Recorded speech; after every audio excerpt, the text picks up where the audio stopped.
Bienvenue à compte complet, Alain Useron en compagnie de Marc Griffin. Bon, il y a pas mal de choses dont on va discuter, Marc. Le marché des joueurs autonomes s'est ouvert. Il y a des joueurs qui se sont retrouvés joueurs autonomes contre leur gré, certains par choix, d'autres parce que leur contrat vient à échéance, tout simplement. Avant d'aller là, un mot sur la Série mondiale. Quand on s'est vu la semaine passée, on s'est parlé, il restait encore, bon, on ne savait pas si c'était un ou deux matchs, il en restait un finalement. Les Braves l'ont emporté.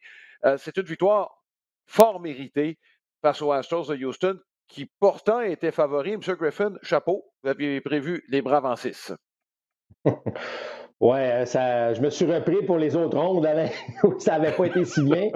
Mais non, je trouve ça le fun de voir une équipe comme les Braves gagner parce que, bon, il y a plein de belles histoires à l'intérieur des Braves d'Atlanta, mais ils ont dominé le match numéro 6. Ils n'ont jamais laissé les Astros vraiment être en mesure de revenir dans ce match-là.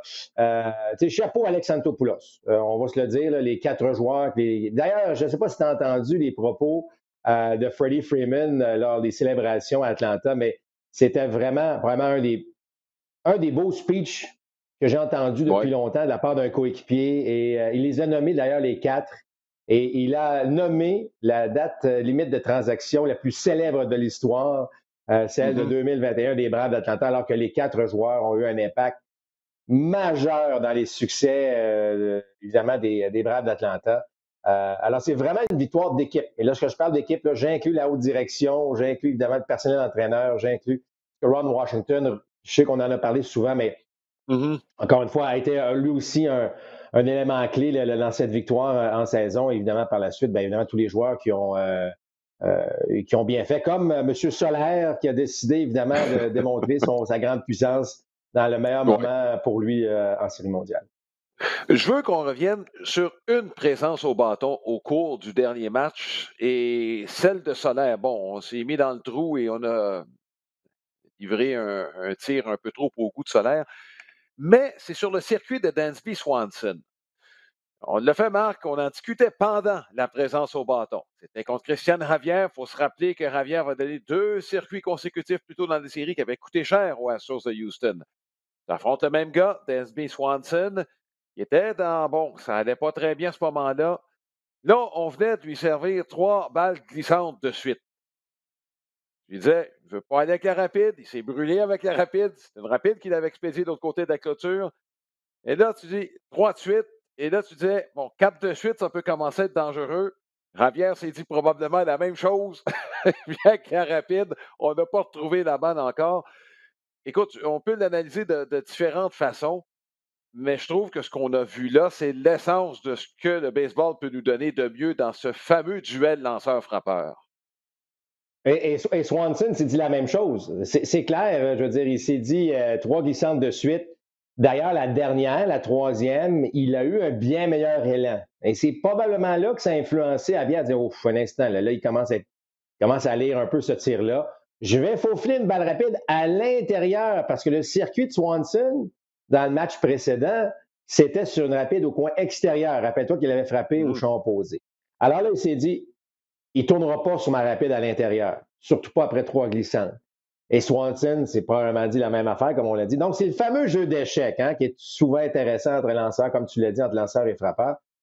Parce qu'écoute, il a frappé ses balles avec tellement de force qu'il c'est là qu'il anticipait la balle et c'est là qu'il l'a obtenu. Et là, ça fait mal paraître Vasquez. Vasquez. Alors, je trouve que c'est bien fait, en fait.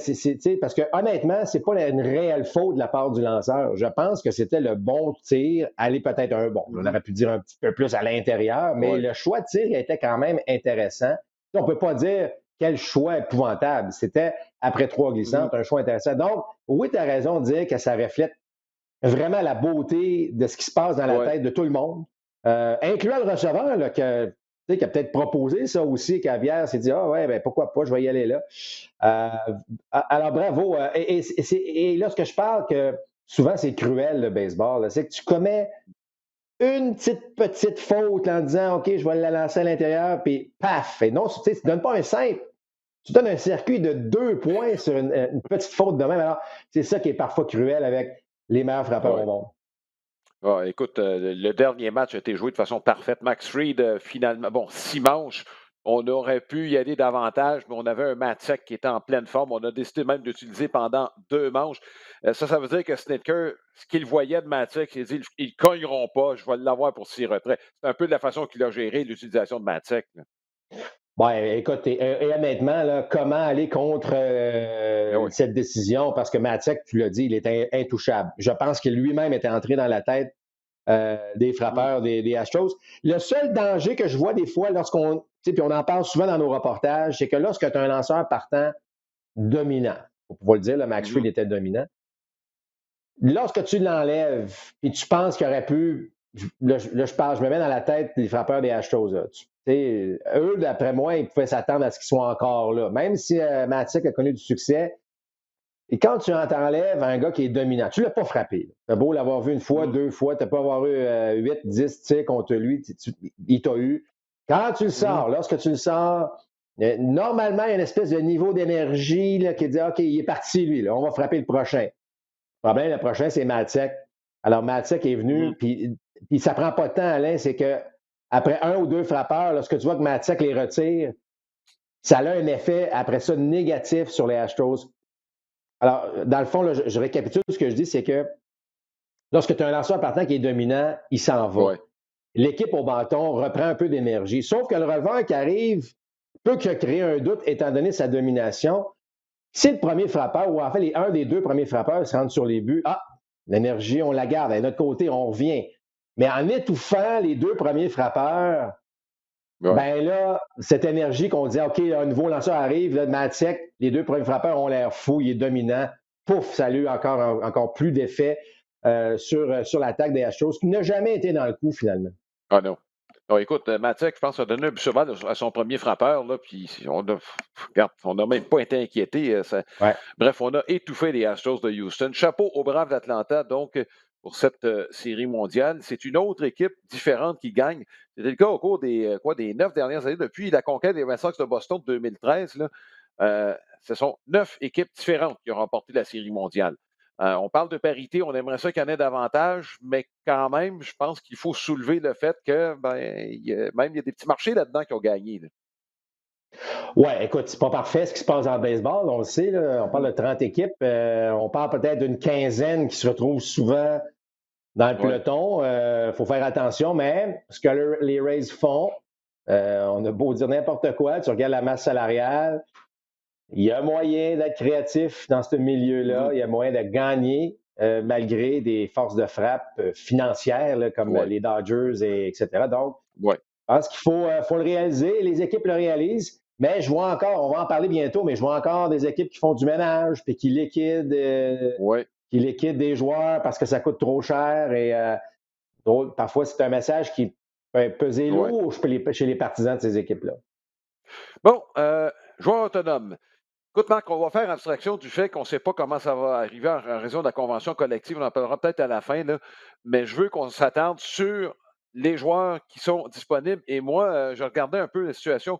Il fait longtemps qu'on en parle, mais j'ai l'impression que euh, ça va se passer pour les joueurs d'Areco, ce n'est pas une surprise, et les lanceurs partants. J'ai l'impression que c'est autour de ça que le prochain marché là, va tourner.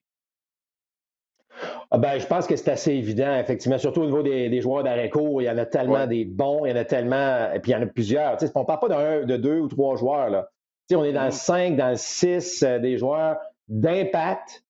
mhm, Mets Carlos Correa dans n'importe quelle équipe, mets Marcus Semien dans n'importe quelle équipe. On pourrait mhm. ajouter Trevor Story, on pourrait ajouter Seager, on pourrait ajouter Baez, on pourrait ajouter. C'est des gars qui peuvent vraiment venir aider une équipe à reprendre ou confirmer qu'une équipe va être vraiment bonne. Alors, Mhm. c'est pas rien. Les partants, ça va être intéressant. Je suis d'accord avec toi. Il y a plusieurs vétérans qui ont peut-être encore des choses à prouver ou en tout cas à donner à une équipe pour aller avoir ce petit extra. Mhm. Je sais que les lanceurs partants ont perdu un peu la cote en série. Bon, est-ce que le nouveau baseball on va ressentir davantage ce style-là la saison prochaine? Je ne suis pas encore nécessairement convaincu que sur une 162 Mhm. matchs, là, on doit utiliser des Ouais. releveurs comme on l'a fait en série. Là. Mais profondeur au monticule, je pense que c'est un terme là, qui va être utilisé beaucoup là, par les équipes. On n'a pas le choix. On se retrouve un peu dans le trouble lorsqu'on perd 2 ou 3 Ouais. lanceurs partant. Donc, ça se peut qu'on se fasse le plein de ça aussi. Là. Est-ce que ce sont les Yankees qui vont dicter qu'est-ce qui va se passer dans le marché des arrêts courts? Et c'est souvent ça. Hein? En fait, Oh, c'est souvent le cas. Les Yankees dictent souvent le marché lorsque, ouvertement, là, ils sont à la recherche d'un joueur en particulier. Pourquoi les Yankees? Ben, c'est eux qui ont l'argent. Et tu sais, Alain, tu es un agent d'un joueur, là. Tu veux attendre voir qui va signer avec les Yankees. Mettons que ton joueur ne veut pas nécessairement signer avec les Yankees, mais il joue à la même position que les joueurs convoités. C'est sûr que tu vas attendre. Si les Yankees, quand Correa signe, là, je dis n'importe quoi, là, mais il signe pour 40 millions pour 4 ans, là, ben, ça va dicter le marché. Il y a une pression avec l'organisation des Yankees à ce niveau-là, ça c'est clair. L'avantage que les Yankees ont, oui, ça leur coûte cher, mais ils peuvent prendre le joueur qu'ils convoitent, tandis que ouais. d'autres équipes, à moins vraiment qu'un joueur comme Marcus Semien, par exemple, là, je nomme Marcus Semien, on aurait pu en nommer d'autres, mais je pense que même Corey Seager pourrait entrer dans le même moule. Pas certain que ces gars-là veulent aller dans le marché comme de New York. Peut-être, là, je veux juste dire, je ne suis pas certain. Alors, à ce moment-là, sachant que tu ne veux pas nécessairement aller dans un marché comme New York ou pour les Yankees, peut-être que tu peux t'entendre avec un marché avec lequel tu es confortable sans vraiment attendre ce qui va se passer avec les Yankees. Alors, il y a deux possibilités à ce niveau-là. Si tu es les Yankees, tu te diriges vers qui? Je te nomme deux noms parce que je pense que ce sont les deux. Bon, Carlos Correa, je pense que ceux qui ont écouté la Série mondiale connaissent mon opinion sur Carlos Correa. C'est probablement un des meilleurs athlètes dans le baseball présentement. L'autre, c'est Seager parce qu'il frappe gaucher. Donc, Rizzo, est-ce qu'il va revenir sur une autre histoire? On pourra revenir sur les Yankees un peu plus tard, là, mais j'ai l'impression que ça va se décider entre les deux pour les Yankees de New York. Et Brian Bien, Cashman, tout à Marc, fait. t'en vas où? Oui. Bien d'accord avec toi, Alain. Ce sont les deux joueurs. Moi, j'ai mis Seager toujours en avant, étant donné le fait qu'il frappe de la gauche, aime tirer la balle. Il y a des avantages pour Seager. Maintenant, est-ce que c'est le meilleur joueur d'arrêt court? Défensif, non, on le sait. Très, très bon, mais est-ce que. Non. Dans le cas de Correa, pas de problème en défense. Je ne suis pas certain, par contre, que le Yankee Stadium va être à son avantage. Hein. C'est plus un gars de double, ça va l'aider. Mais si on s'attend à ce qu'il frappe une trentaine de circuits comme droitier, ça, je suis un peu moins sûr du côté des Yankees de New York. Ceci étant dit, un des deux va certes aider la cause des Yankees de New York. Moi, je pense que Seager peut coûter moins cher et le fait qu'il soit gaucher, ça peut devenir bien intéressant pour les Yankees.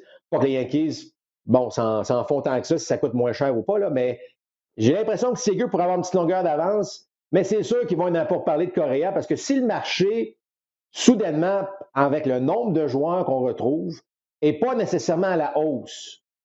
Là, ça peut devenir fort intéressant pour les équipes parce que, et bon, tu en as glissé un mot tout à l'heure, est-ce qu'on va aussi attendre ce qui se passe avec la convention collective? Est-ce que ça va influencer ou on va vouloir signer avant la convention collective parce que justement, on sait qu'en ce moment, on peut aller chercher peut-être un montant plus important. Donc, ce que je veux dire, c'est qu'il y a beaucoup de choses actuellement qui rentrent en ligne de compte avant d'aller chercher un joueur.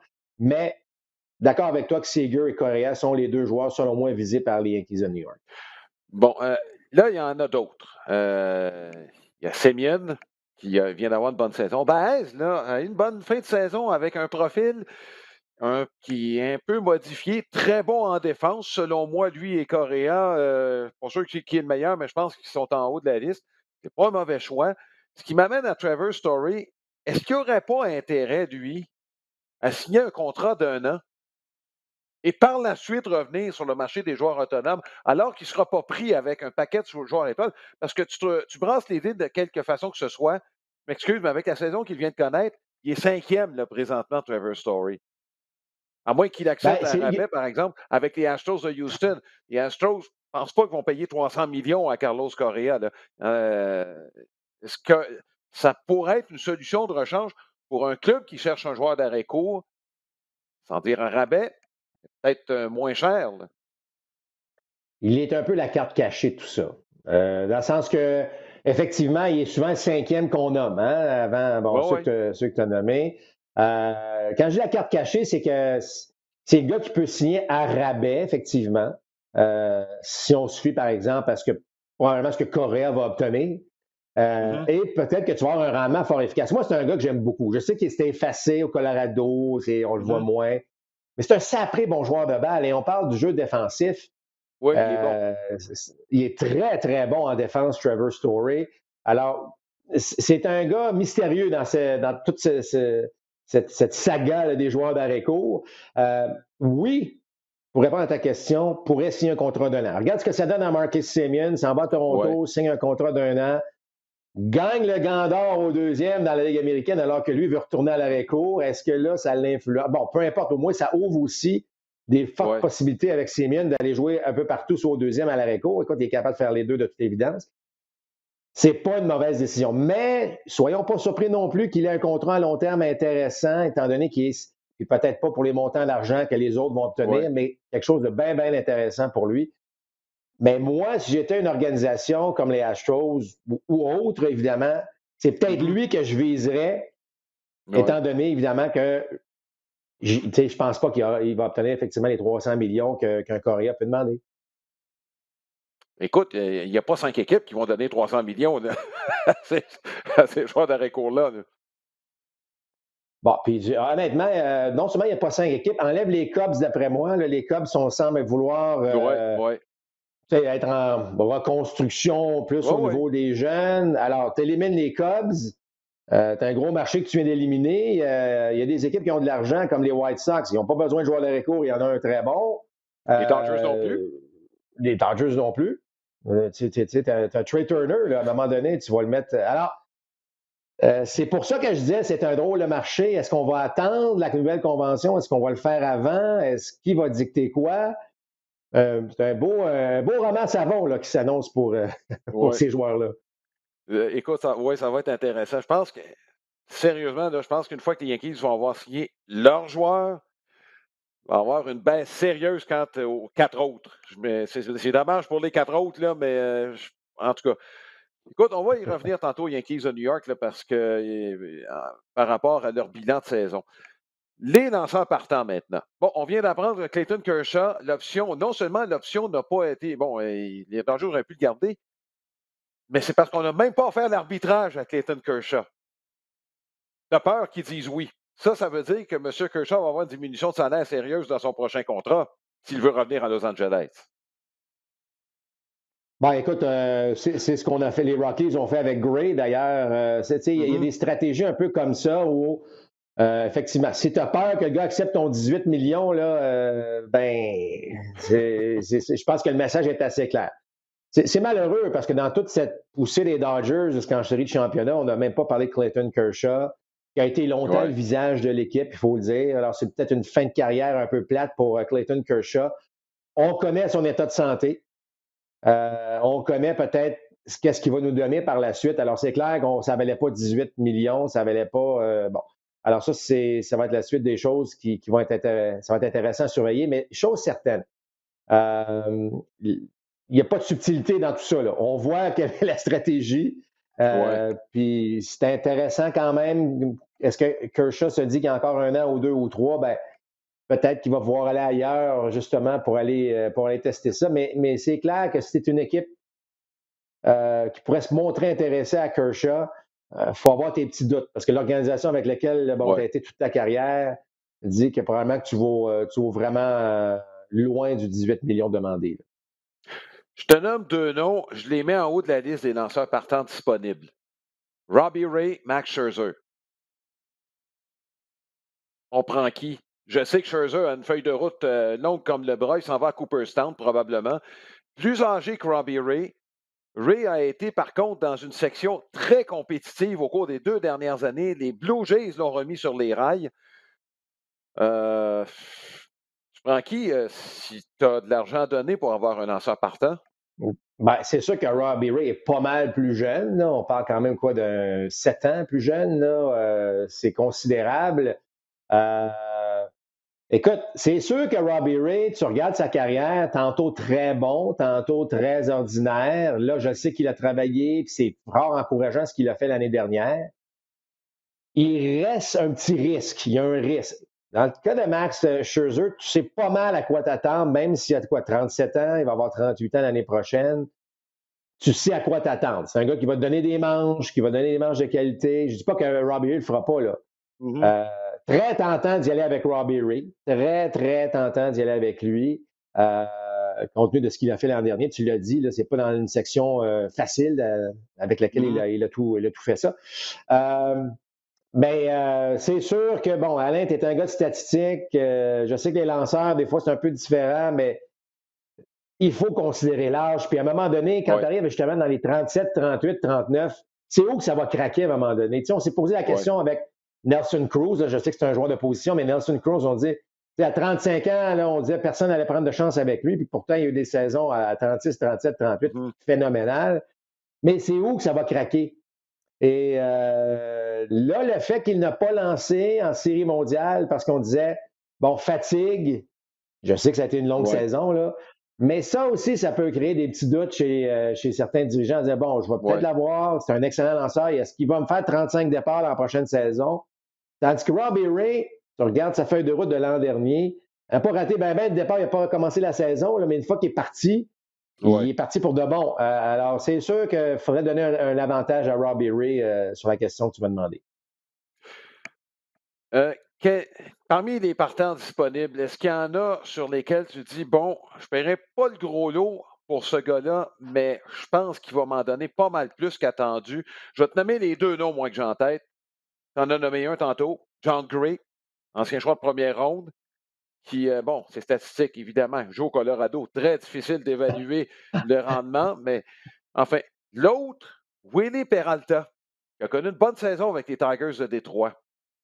Je ne sais pas ce que tu en penses, Marc. Il y a peut-être d'autres noms que tu as en tête. Là. Je pense à un Eddie Desclafani, Rodriguez avec Boston. Là.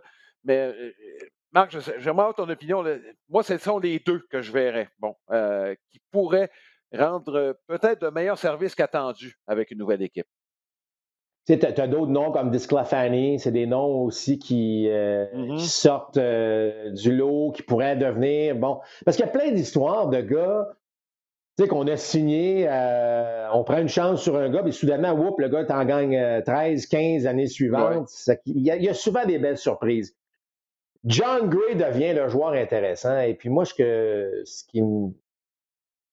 j'ai un peu de misère à comprendre ce qui se passe avec les Rockies du Colorado à ce niveau-là. Parce que les Rockies ont mentionné qu'ils veulent avoir Gray, mais là, de toute évidence, ils ne voulaient pas payer eux non plus le fameux 18 millions parce qu'on n'a pas offert, de contrat à ce niveau-là. Il était blessé cette année. Bon. Alors, ça revient un peu à ce que je disais pour Clayton Kershaw. S'il y a une organisation qui connaît la feuille de route, l'état de santé de John Gray, ce sont bien les Rockies du Colorado. Alors, si on a fait la même chose avec Clayton Kershaw, il ne vaudra pas, même si c'est pour un an, il ne vaut pas le 18 millions. Ça m'inquiéterait. Mais l'information, on ne l'a pas. Alors, moi, je me fie, mettons, au lanceur, à la qualité du bras, à la qualité de ce qu'il peut offrir. Je me dis, ça serait c'est sûr que ce gars-là va trouver preneur. Et je suis pas mal certain qu'il ne lancera plus avec les Rockies du Colorado. C'est trop un grand risque, selon moi, qu'ils ont fait. Oui, Peralta, écoute, il y a des noms intéressants. Là. Il y a vraiment des noms intéressants. Puis comme j'ai mentionné, il y a eu toutes sortes. Tu sais, Robbie Ray, là, on en parle maintenant, mais l'année passée, un des premiers joueurs à être mis sous contrat, pourquoi 8 millions? Puis le gars a lancé une saison de Cy Young. Donc, tu vas en avoir d'autres des surprises comme ça, c'est clair. Mais il y en a, mais il n'y en a pas une tonne. Et c'est pour ça que j'ai hâte de voir qui va prendre la chance en premier pour. Parce que moi, j'aime les directeurs gérants, puis on a parlé d'Alex Antopoulos tout à l'heure, mais j'aime les directeurs gérants qui travaillent tôt. Ils ont des joueurs en particulier, ils n'attendent pas nécessairement le marché. Dis-moi, c'est ce gars-là, je veux, on va l'attaquer, c'est sûr, à un prix raisonnable. Là. Mais ça devient quand même une belle lutte là, de quelle organisation va être la plus active et la plus agressive. Oui. Écoute, il y a d'autres noms. Puis là, je te pose la même question que tantôt. Tu es dans la siège du GM. Quel est le lanceur le moins à risque entre les trois blessés? On parle de Verlander, Syndergaard ou Kershaw? Ben, c'est sûr que Pas évident, là. l'âge devient un facteur à ce niveau-là. Syndergaard, Alors, donc. Syndergaard est plus jeune. Alors, Syndergaard a plus de chances, selon moi, de rebondir, de redevenir un lanceur de puissance. C'est pas garanti, évidemment, lorsque tu as l'opération de type Tommy John, mais lui Ouais. pourrait être. Et je sais que ça n'a pas été encore super bien, sa réhabilitation. Tantôt, ça allait bien, là, Ouais. oups. Mais je pense que l'âge, à ce moment-là, devient un facteur important. Alors, Syndergaard serait mon choix. Je reviens aux Yankees. Pourquoi? Parce qu'évidemment, ils mènent toujours de la façon dont ça se passe. On en a parlé tantôt. Et une des positions sur lesquelles on veut s'attarder, c'est celui de receveur. C'est un marché. Regardez les receveurs disponibles. Il y en a un qui s'est ajouté. C'est Roberto Perez, les Indiens de Cleveland, qui ont décidé de ne pas se prévaloir. En fait, il y avait deux options. On avait le choix cette année, on a dit dès cette année, de le libérer. Et je regardais Yann Gomes et Roberto Perez. Est-ce que c'est le genre de gars que les Yankees veulent avoir derrière le marbre? Bon, je peux ajouter Martin Maldonado, là, qui est joueur autonome. Est-ce que les Yankees veulent avoir un spécialiste défensif qui va bien diriger des lanceurs ou quelqu'un qui va contribuer aussi à l'attaque? Ça, c'est la première question posée. Et la deuxième, Marc, et on répondra tout ça en même temps, là. Compte tenu du marché des receveurs, est-ce que les Yankees pourraient s'en aller vers Wilson Contreras à Chicago? On en a parlé l'année passée. Compte tenu de la direction où les Cubs s'en vont, on va avoir un joueur d'arrêt court. Il va y avoir quelqu'un disponible. Moi, j'ai l'impression qu'un Gio Urshela pourrait servir d'appât pour avoir un receveur. Est-ce que les Cubs, ça pourrait les tenter, Urshela et d'autres choses? Moi, j'ai l'impression que tout ça ferait du sens pour les Yankees. Ben, pour les Yankees, effectivement, mais pas nécessairement pour les autres. Parce que moi, je pense que Wilson Contreras fait partie des plans de rebâtir les Cubs de Chicago. Okay? Je te dis pas que lui est d'accord. Je te dis juste que Il moi, reste un d'après an, par moi, contre. ben, il reste un an, mais c'est un joueur qui peut être clé. Il n'est pas vieux, poste de receveur. Regarde ce que Molina a fait avec les Cards de Saint-Louis. Ouais. Il y a des choses qu'il faut. En tout cas, je ne suis pas dans les bottines, évidemment, les dirigeants des Cubs de Chicago. Mais à un moment donné, tu veux rebâtir, mais il va falloir que tu prennes une décision. À un moment donné, bon, tu bâtis autour de qui? Et c'est qui va être ton leader, qui va t'amener là? Alors, si tu te débarrasses de tous les gars qui ne sont pas là pour encore longtemps, à un moment donné, tu vas être en éternelle reconstruction. Donc, ce que je veux dire, c'est qu'il faut à un moment donné stabiliser. On s'est débarrassé de beaucoup de monde là, au cours de la dernière année. Est-ce qu'on a fait le choix de maintenant de rester avec ça? Ceci étant dit, si les Yankees offrent la lune pour Contreras, bon, dont Urshela, dont peut-être évidemment, parce que ce ne sera pas un contre un, on s'entend, là, ça va être un paquet de joueurs qui iraient, parce que Contreras reste, selon moi, un des bons receveurs du baseball, jeune, actif, bon en défense, puissance au bâton. Il y a un paquet d'avantages. Donc, oui, ça avantagerait les Yankees. Écoute, Roberto Perez a un très beau profil de receveur défensif. Alors, il a un bon bras. On a vu la qualité de son bras. Mais je ne suis pas certain que ça va être suffisant pour les Yankees de New York. Pour répondre à la question, on veut aller chercher un gars qui est capable de faire les deux. Parce que si on avait voulu avoir un bon receveur défensif et on ne se préoccupe pas trop de son attaque, ben il y en avait un sur le banc, là.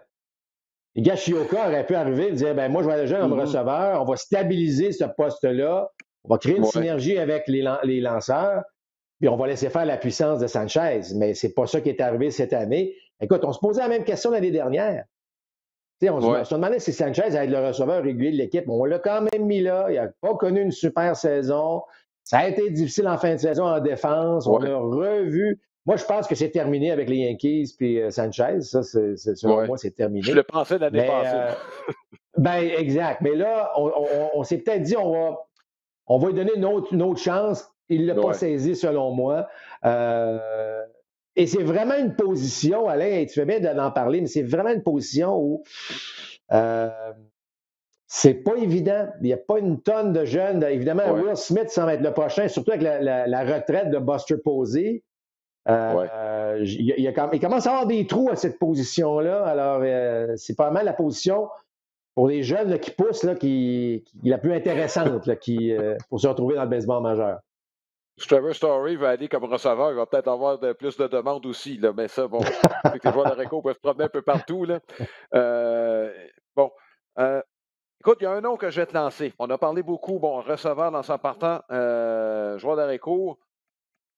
Seiya Suzuki. Il n'a pas joué un seul match dans le baseball majeur. Longue feuille de route, très impressionnante. MPP en carrière au-dessus de 900, 1000 au cours et plus au cours de la dernière saison.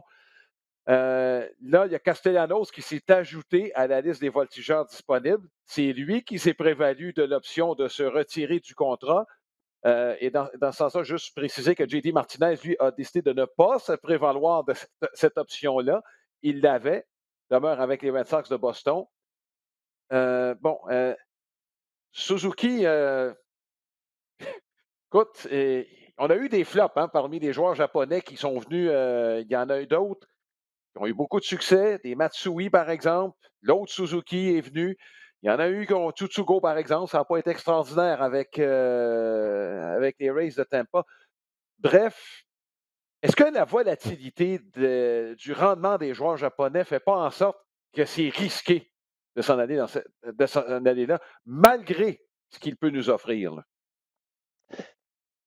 Oui. La réponse est oui. Ouais. Puis, bon, là, son nom m'échappe, le joueur d'utilité, le joueur d'arrêt-court des Padres. Kim. Kim. Kim, le Bon, Kim est Sud-Coréen, arrivé. Kim. Bon, c'est un Sud-Coréen, c'est pas un Japonais, mais on s'entend que c'est un joueur asiatique. Ouais. Arrive, toute une feuille de route. C'est un jeune, on Ouais. dit qu'il y Il est jeune, avait là. beaucoup de. Il est jeune, par contre, effectivement, mais son talent ne faisait pas de doute, ses habiletés ne faisaient pas de doute. N'a pas pris nécessairement la place lorsque Tatis a été blessé. Il n'a pas réussi à se faufiler tellement qu'on est même allé chercher un joueur de deuxième but. Ouais. On a modifié un peu le joueur d'avant-champ chez les Padres et il ne faisait pas partie des solutions. Hein. Bon, oui, il est jeune, mais il y a quand même, tu regardes, on appelle ça de la jurisprudence des joueurs asiatiques, il y a des risques. Ouais. Moi, en tout cas, ce serait ma première réaction. Je ne vous dis pas que je ne donne pas de chance du tout, au contraire, il y en a qui ont eu beaucoup de succès. Mais à première vue, est-ce que c'est ma solution? Est-ce que c'est mon plan A? C'est là que je ne suis pas certain. Est-ce que c'est un plan B ou C? Ah, là, ça devient quelque chose de peut-être intéressant. Oui. Là, parmi tous les joueurs disponibles, j'inclus les joueurs d'arrêt-court qu'on a vus. Est-ce que Kyle Schwarber n'est pas le meilleur frappeur? Et est-ce qu'il pourrait se ramasser? On ne sait pas trop s'il y aura un frappeur désigné à grandeur. Puis lui, c'est peut-être un de ceux qu'il va peut-être falloir attendre à la conclusion des pourparlers de la convention collective. Même lui aurait peut-être intérêt à attendre, sachant qu'il y a 15 ou 30 équipes qui vont vouloir un frappeur désigné. Aucun doute, Alain, qu'il n'y a pas beaucoup de joueurs style comme Schwarber qui vont signer avant la nouvelle convention collective. On va attendre que ça soit confirmé, signé. On ne sait jamais avec les négociations entre le baseball majeur et l'association des joueurs, là, ça peut aller d'un bord comme de l'autre, puis se dire, on retourne, on signe un contrat de 6 ans, mais on retourne avec le lanceur qui frappe dans la Ligue nationale. Je ne serais même pas surpris. Là. Alors, il faut attendre à ce niveau-là. Ça va complètement dicter le marché pour un certain nombre de joueurs. Oui, Schwarber est très bon. On a parlé de Castellanos. C'est un joueur intéressant, ça, pour certaines équipes aussi, comme frappeur, évidemment. Mais il y a, selon moi, là, pas de doute qu'on va attendre. Il va peut-être y avoir plus de mouvements de lanceurs avant la nouvelle convention collective. Mais certes, des gars comme Schwarber, je serais extrêmement surpris, à moins là, qu'on donne le paquet et qu'on veut absolument le garder. Là, les Red Sox, tu as parlé de JD Martinez. Ben, il s'est prévalu de son option. Alors, à ce moment-là, est-ce que ça enlève une marge de manœuvre avec. On sait que la nouvelle direction des Red Sox, on voulait pas nécessairement aller dans d'avoir un paquet de joueurs à 20-25 millions. On voulait être un peu plus efficace. Ça change peut-être les plans aussi d'une organisation lorsqu'on a des décisions de la sorte. Donc, tout ça pour dire que oui, on va attendre la convention collective parce qu'il y a trop d'influence sur la suite des choses. Oui, écoute, on va pouvoir en parler, on pourrait spéculer sur bien des choses. Je vais terminer en parlant des Red Sox de Boston. Est-ce que, compte tenu de la saison qu'ils viennent d'avoir, ils pourraient tenter d'aller sur le marché des joueurs autonomes ou non? On garde la ligne qu'on s'est donnée et on s'en va vers le développement des joueurs. Et ça, il y a même eu des rumeurs voulant que Bogaerts, c'est pas certain qu'il va rester à Boston à long terme. Donc, chez les Red Sox, moi, je ne m'attends pas à ce qu'on dépense beaucoup chez les Red Sox de Boston, personnellement. Écoute, encore là, on ne s'obstinera pas longtemps, Alain. Moi, j'ai l'impression Ah ouais? on a vraiment une ligne de pensée. Je ne vous dis pas que Oui. c'est une erreur de parcours ce qui s'est passé avec les Red Sox. On était très contents. Tu sais, Mhm. Alex Cora a amené l'équipe pas mal plus loin que, je Ouais. dirais, la plupart des analystes baseball, mais incluant l'organisation des Red Sox. On était peut-être allé plus loin qu'anticipé. C'est une bonne nouvelle. Et ce que je veux dire par là, c'est que mais il faut, tu sais, Alain, des plans de 5 ans, des plans entre 4 et 6 ans, là, si tu commences à dévier à gauche, à droite, là, tu peux reculer de 6-7 ans. Ouais. Fait que, moi, je pense qu'on a un plan en tête chez les Red Sox. On va le conserver. Je suis d'accord avec toi. Bogaerts, j'ai entendu les mêmes choses que toi, Ouais. mais avec la situation des joueurs d'arrêt-court, ça peut devenir un peu plus complexe. Mais moi, convaincu que c'est pas pour rien qu'on est allé chercher tout le nouveau personnel baseball Mhm. au deuxième étage chez les Red Sox. C'est pour avoir un plan précis. Ouais. On va le conserver. Même si ça peut parfois être tentant, je ne pense pas que c'est une organisation qui va être extrêmement impliquée dans les joueurs de premier plan parmi les joueurs autonomes. Reporte-toi à il y a un an chez les Red Sox de Boston. Le personnel de lanceurs, cette année, là, au moment où on se parle, on a nos 4 premiers partants sont déjà établis. Sale, Evaldi. Je pense que Pivota a gagné ses galons, Marc. Et je pense qu'on peut prévoir que Tanner Houck sera de la rotation. C'est pour ça qu'Eduardo Rodriguez, probablement que son temps est fini là, avec les Red Sox de Boston. Et je vais finir avec les Blue Jays de Toronto. Marc, est-ce que la priorité ne serait pas de mettre sous contrat nos jeunes à long terme plutôt que d'aller sur le marché des joueurs autonomes? On me dire, un n'empêche pas l'autre, mais sur le plan financier, il va peut-être falloir faire des choix. Ben, ça va coûter beaucoup plus cher parce que c'est sûr que aussitôt que tu es admissible à l'arbitrage, là, ça commence à coûter cher. Alors, je sais qu'on a encore les Bichettes, les Guerrero, Oui, même les Gouriel. Bon, les gars sont sous contrat un certain nombre de temps, mais ou en fait admissibles à l'arbitrage, mais ça coûte pas mal oui. plus cher. Ça, c'est une organisation, j'ai hâte de voir qu'est-ce qu'on va faire. Je sais qu'on a Mhm. mentionné qu'on avait de l'argent, puis on va continuer à en dépenser. Puis, le contrat qu'on a donné à Springer, c'était pas une affaire d'un an. Là. Les Blue Jays sont là Ouais, ouais. pour lutter pour la première place. Maintenant, que vaut Semien? Hein? Que vaut Robbie Ray maintenant? Bon, ça va coûter extrêmement plus cher. Ça reste que ton cœur de formation reste Vlad, reste Beau Bichette, reste toute cette gang-là. On est chanceux que Bichette n'est pas encore admissible à l'arbitrage. Là, on peut sauver un an sur lui. Là. Mais moi, je prioriserais de mettre les jeunes sous contrat, de Ouais. stabiliser ce cœur de formation-là. Tu sais, Semien est arrivé. Est-ce qu'on peut avoir un autre Marcus Semien? Ben oui, on peut aller chercher un autre joueur. Tu sais, ça peut être un Trevor Story, là, je dis n'importe quoi, Ouais. on parlait tout à l'heure qui ne coûte pas cher ou qui va peut-être accepter un contrat d'un an à 17 millions. Peut-être que lui va accepter de jouer au deuxième, on va se retrouver avec un Story au Ouais. deuxième. Tu sais, alors, c'est pas impossible. On va regarder ce qui se passe au niveau des troisièmes buts. Peut-être qu'on pourrait retourner Biggio au deuxième et peut-être avoir un joueur de troisième but à ce moment-là. Bon, est-ce que c'est un Carl Seager? Là, je dis encore une fois n'importe quoi. Là, il n'y a pas Ouais. de rumeur, mais je veux juste dire que tu vas chercher un gars qui peut frapper peut-être une trentaine de circuits au troisième soudainement. Puis tu as un Biggio qui, je pense, a encore des choses à donner, là, même si ça a été plus difficile. La fin de saison a été très bonne pour lui. Alors, il y a des éléments avec lesquels on peut jongler. C'est sûr que le contrat de Gretschuk est un peu plate, là, il coûte un peu cher pour ce qu'il peut donner. Est-ce qu'on peut Mhm. trouver le moyen de s'en débarrasser? Ça, c'est une autre question, mais vraiment, Alain, pour répondre à ta question, il faut conserver le cœur, Ouais. les rendre heureux. Ça, tu sais qu'à Toronto, il y a Vlad, il y a Bichette, il y a ces jeunes joueurs-là. Ouais. Je pense que c'est important qu'on bâtisse autour de ces gars. Ouais, écoute, c'est minimum 50 millions que ça va coûter si on veut ramener Ray et Semyon, au bas mot, là, par année. Et le nom de Seager est Bien intéressant, d'accord. d'autant plus qu'il frappe gaucher, hein, dans un alignement qui est fortement concentré du côté droit. Donc, c'est peut-être un nom effectivement à surveiller. Et Biggio, je pense qu'on l'a souvent dit, sa meilleure position, selon moi, c'est celle du paternel, deuxième but. Ouais, on l'a toujours pensé, on l'a jamais senti à l'aise au troisième, de toute façon. Oui, Et bon, est-ce qu'il est un gandard comme Sémion? Non. Mais je pense, oui, je regarde sa moyenne de présence sur les buts. Je regarde dans les moments clés, souvent, c'est un gars qui répond bien. Moi, en tout cas, c'est un gars sur lequel je n'abandonnerais pas. Ouais. J'étais les Blue Jays de Toronto à ce niveau-là. Écoute, Marc, on pourrait continuer comme ça pendant 1 heure. On va regarder ce qui va se passer. Il y a bien des décisions, en fait, qui sont à prendre. Et une que j'ai hâte de voir, est-ce que des Rockies vont offrir l'arbitrage à Trevor Story? On en parlait tantôt. Il n'y a pas eu une bonne saison. Pour Story, moi, j'ai l'impression que si on lui offre l'arbitrage, Story va sauter dessus. Colorado, c'est l'endroit parfait pour confier ses statistiques offensives puis avoir une meilleure valeur lorsqu'il sera probablement tout seul de son groupe. Moi, je pense que c'est une des décisions que je vais surveiller, Marc. Oh, il y en a pas mal à surveiller, Alain. Il y en a pas mal de Oui, choses à oui, surveiller, oui. mais effectivement, surtout avec la position où il joue. Ouais, La exact, saga des joueurs d'Areco va être formidable à exact. surveiller au cours de l'hiver, parce que là, on parle de gros noms qui peuvent changer d'uniforme. Écoute, enlève Correa, qu'on a toujours vu dans l'uniforme des Astros, ça va faire étrange.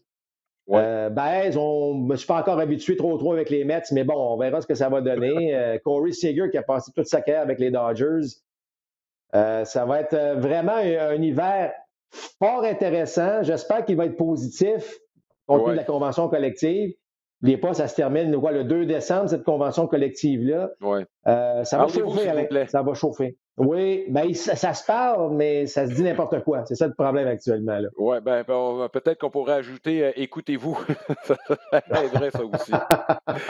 Bon, on se revoit bientôt. Il va y avoir pas mal d'actions, évidemment, tout au long de l'hiver, donc on aura l'occasion de revenir là-dessus dans notre balado compte complet. À la prochaine. Bye.